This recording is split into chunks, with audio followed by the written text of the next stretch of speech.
तो गाइज आज हम बात करेंगे लुकिसम के चैप्टर नंबर 584 के बारे में। और ये वाला चैप्टर सच में काफी ज्यादा इंटरेस्टिंग होने वाला है। पिछले चैप्टर की लास्ट में हमने देखा था जेम्स किसी को कॉल करके कहता है मैं यहाँ पे किसी कुत्ते को मारने वाला हूँ, और ऑब्वियसली वो जैक ग्योन्ना की बात कर रहा है, यानी कि उसको मारने वाला है। लेकिन जो कुत्ता जेम्स ली के हाथ को काट रहा था उसको तो उसने मार ही दिया होता है, और अपने पीछे खड़े जैक ग्योन्ना को कहता है मुझे सच में काफी दुख हो रहा है, हमने एक साथ काफी समय बिताया था, या मैंने तुझे अच्छे से नहीं रखा था। जैक ग्योन्ना पूछता है आखिर इस बात का मतलब क्या है। जेम्स अपनी जगह पे उठता है और कहता है मैंने बाकी हर किंग्स की बॉडी से कुछ न कुछ लिया है, लेकिन तेरा मैंने कुछ काट के नहीं उखाड़ा, तुझे याद है ना। जैक ग्योन्ना कहता है क्या तू पागल है, कैसी बातें कर रहा है। मिस्टर जैक ग्योन्ना, क्या तू इस चीज को इसमें काउंट नहीं करता कि मैंने तुझे अच्छे से रखा था। मुझे लगता है इस चीज के लिए मेरा तुझ पे एहसान है। और अपने दोनों हाथ जेब में रख के एक लात मारता है जैक ग्योन्ना के, लेकिन जैक ग्योन्ना पीछे हट के उसको डॉच कर लेता है। जेम्स हल्का सा तो हैरान होता है, लेकिन उसे ज्यादा हैरान मत समझ लेना। इसी के साथ हमें पुराने चॉनलोंग आर्क की कुछ झलकें दिखाई देती है, यानी कि जिस समय फर्स्ट जनरेशन के किंग जेम्स ली को पेलने की कोशिश कर रहे थे और जैक ग्योन्ना ने लगभग जेम्स ली को पकड़ ही लिया था। वही पल याद करते हुए जैक ग्योन्ना कहता है जेम्स ली,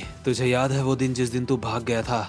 मैंने तुझे जानबूझ के भागने दिया था क्योंकि मैं तुझे जब चाहे तब पकड़ सकता हूँ। और एक लात मारता है अभी जेम्स के ऊपर, जिसे जेम्स ने अपने हाथों से ब्लॉक कर लिया होता है, और अपने मन में जैक ग्योन्ना कहता है डैनियल पार्क, तूने आज एंचॉन की मदद करी है और उस चीज के लिए आज मैं तेरी मदद करूंगा। यानी कि इसका सीधा मतलब है जेम्स को निपटा के ये डैनियल की मदद करेगा, क्योंकि डैनियल के रास्ते में कहीं ना कहीं जेम्स तो आ रहा है। खैर इसके बाद जेम्स के एक और लात पड़ती है जिसको वो ठीक से ब्लॉक भी नहीं कर पाया, और जैसे ही अगली लात जेम्स के मुंह पे पड़ने वाली होती है जेम्स वहाँ से हट जाता है और पीछे रखे कुत्तों के पिंजरे जैक ग्योन्ना की लात से टूट जाते हैं, जिनसे 3 आजाद कुत्ते भागते हुए आते हैं जेम्स की तरफ उसको काटने के लिए। तीनों जैसे ही जंप करते हैं जेम्स को काटने के लिए, तो चौथा भी जंप कर जाता है और कहता है तुझे इन्हें टाइट से बांधना चाहिए, क्योंकि तेरे खुद के पाले हुए कुत्ते भी तुझे काट सकते हैं। लेकिन जेम्स एक साथ ही इन चारों कुत्तों के ऊपर हमला करके चारों को अलग अलग डायरेक्शन में उड़ा देता है। मेरा मतलब 3 कुत्तों के ऊपर हमला करके और एक जैक ग्योन्ना के ऊपर। और जब जैक ग्योन्ना पीछे जा रहा होता है उड़ता हुआ, तो जेम्स ली कहता है मेरी सच में आदत छूट चुकी है इस सब की, काफी समय हो चुका है मुझे फाइट करे हुए। मैं इस बात को मानता हूँ चॉनलोंग वाले टाइम पे मैं फाइट करने के लिए ठीक से तैयार नहीं था, लेकिन अब बात अलग है, मैं जितना बेहतर हो सकता था उतना बेहतर हूँ। इसके बाद जैक ग्योन्ना के ऊपर 2 लात बिल्कुल गोली की रफ्तार से पड़ती हैं। जैक ग्योन्ना इन 2 लातों से ही अभी उभरा नहीं था। इतने में ही जेम्स एक और लात उसके मुंह पे मारते हुए कहता है मिस्टर जैक ग्योन्ना,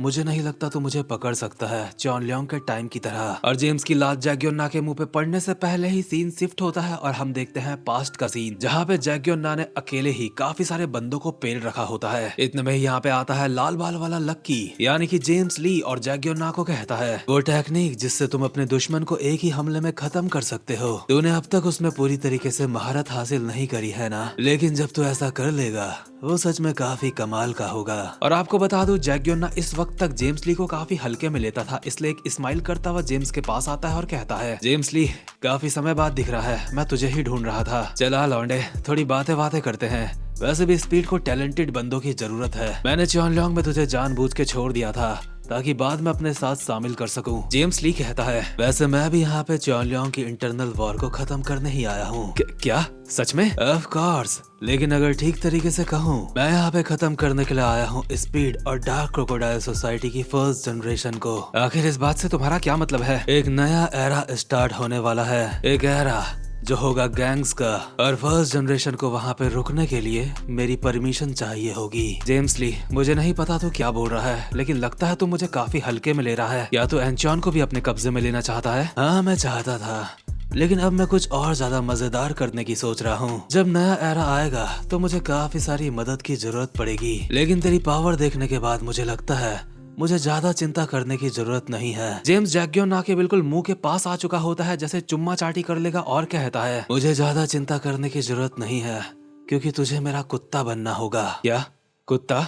ये क्या बक रहे हो जेम्स ली? तुझे सबसे पहले हमारी मदद करनी होगी डार्क क्रोकोडाइल सोसाइटी को। लेकिन जेम्स इसकी बात काटते हुए इसको कुछ कागज देता है और कहता है मिस्टर जैक ग्योन्ना, तो डार्क क्रोकोडाइल सोसाइटी से फाइट कर रहा है युगैंग हा की कार कंपनी को बचाने के लिए, है ना? जैक ग्योन्ना सोच रहा होता है आखिर ये किस चीज के कागज हैं। इतने में ही जेम्स कह देता है ये शेयर्स हैं, अगर सही से बोलूं तो ये शेयर्स हैं उसी कार कंपनी के। ये ज्यादा शेयर्स नहीं है, लेकिन जितने भी हैं मेरे नाम पे हैं। मैं तुझे ये तो नहीं बता सकता कि ये मुझे कैसे मिले, लेकिन एक बंदा जिसके साथ मैंने काम करा है उसने मुझे ये दिए थे। मिस्टर जैक ग्योन्ना, तुझे तो ये पता ही होगा इतने शेयर्स काफी हैं कार कंपनी को नीलाम करने के लिए। पैसों के मामले में स्पीड की हालत फटी हुई है और ऊपर से अगर मैं तुम्हारी सेकंड हैंड कार कंपनी को नीलाम कर देता हूँ, तुझे क्या लगता है उसके बाद क्या होगा? डार्क क्रोकोडाइल सोसाइटी जिसकी जेब में रोकड़ा है वो भी नीलामी में आएगी और स्पीड अपनी जगह से हाथ धो बैठेगी और पैसों से भी। लेकिन क्या होगा अगर मैं ये शेयर्स सीधा जाके डार्क क्रोकोडाइल सोसाइटी को ही दे दूं? चेक योर ना, ये दुनिया ऐसे ही काम करती है बेटे। तू जितना ज्यादा स्ट्रगल करेगा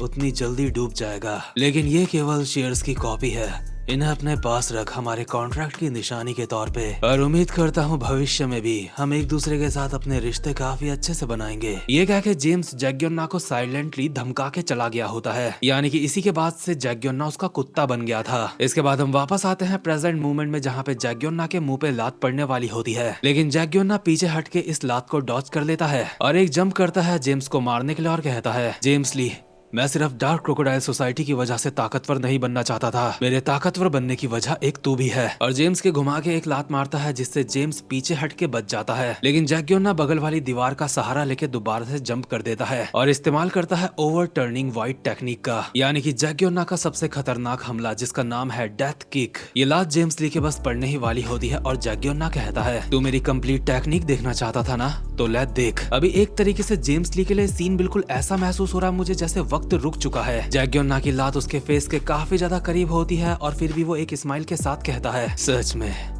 लगता है तूने मुझे कुछ ज्यादा ही हल्के में ले लिया था। और जिस जगह पे इनकी फाइट हो रही होती है हमें बाहर से वो जगह दिखाई देती है जिसमें एक धमाका होता है, यानी कि जेम्स ली ने अपना हैक इस्तेमाल कर दिया है। उसने एग्जैक्टली किया क्या हमें पता नहीं चलता, लेकिन जैक ग्योन्ना जमीन में पड़ा होता है और जेम्स उसको कहता है, तू सच में वो टेक्निक पूरी करने में कामयाब हो गया, तूने सच में मुझे हैरान कर दिया, मैंने बिल्कुल भी नहीं सोचा था ये इतना खतरनाक हो सकता है, तू सच में काफी ताकतवर है जैक ग्योन्ना, और मैं इस पूरे वक्त तुझसे कुत्तों की तरह काम करवा रहा था। जैक ग्योन्ना, क्या मैं एक बार फिर से अपना मन बदल सकता हूँ? मेरे यूज्ड कार कंपनी के जो शेयर्स हैं मैं उन्हें दे दूंगा। मैं जानता हूँ तेरे लिए वो तेरी जान से भी ज्यादा जरूरी है। वैसे ये सब कुछ मुझे करना तो नहीं चाहिए, लेकिन वो कागज मेरे किसी काम के नहीं, और बल्कि अब मैं तुझे जिंदा भी छोड़ दूंगा ये जानते हुए भी कि मैं तुझे पहले मारने वाला था। वैसे भी मुझे इस बात का शुक्रगुजार तो होना चाहिए, तो इतने वक्त तक मेरा कुत्ता बन के रहा। लगता है इस बार सब कुछ काफी अच्छे से हो गया। जैक ग्योन्ना अभी अनकॉन्शियस नहीं हुआ होता, लेकिन जेम्स यहाँ से जाते हुए अब भी बोल रहा होता है, कोई इंसान जो मरने के लिए तैयार होता है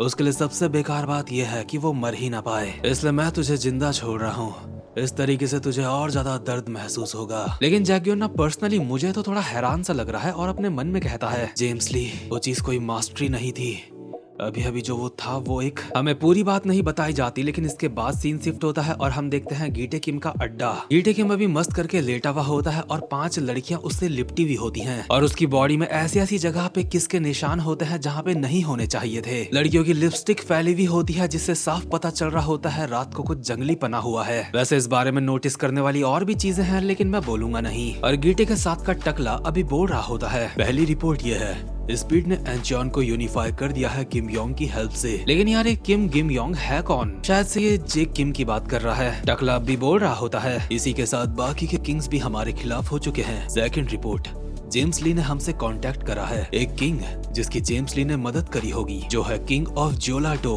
वो यहाँ आ रहा है। थर्ड रिपोर्ट, जेम्स ली ने मैसेज भेजा है, उसने पूछा है जो तुमने वादा करा था उसकी प्रोग्रेस कहाँ तक हुई है? क्या वादा? हाँ, वो बात कर रहा है उन लोगों की जो फोटोज में है जिनको तुम्हें निपटाना है। गीटे अपने मुंह से कपड़ा हटाता है और कहता है, अरे हाँ, अब मुझे उन्हें मारना पड़ेगा। दूसरी तरफ डैनियल और जेक के आमने सामने बैठ के बात कर रहे होते हैं। डैनियल कहता है, मुझे सच में बहुत बुरी फीलिंग आ रही है, जैसे कुछ गड़बड़ होने वाली है। मुझे भी ऐसा ही महसूस हो रहा है। मैं बिल्कुल भी नहीं सोच सकता आखिर गीटे किम का आगे क्या प्लान है। हाँ, काश हमारे पास कोई ऐसा होता जो हमारे लिए प्लान बना सकता। सही कहा, हम दोनों इतनी अच्छी रणनीति नहीं बनाते हैं, लेकिन अभी हमें रुकना चाहिए।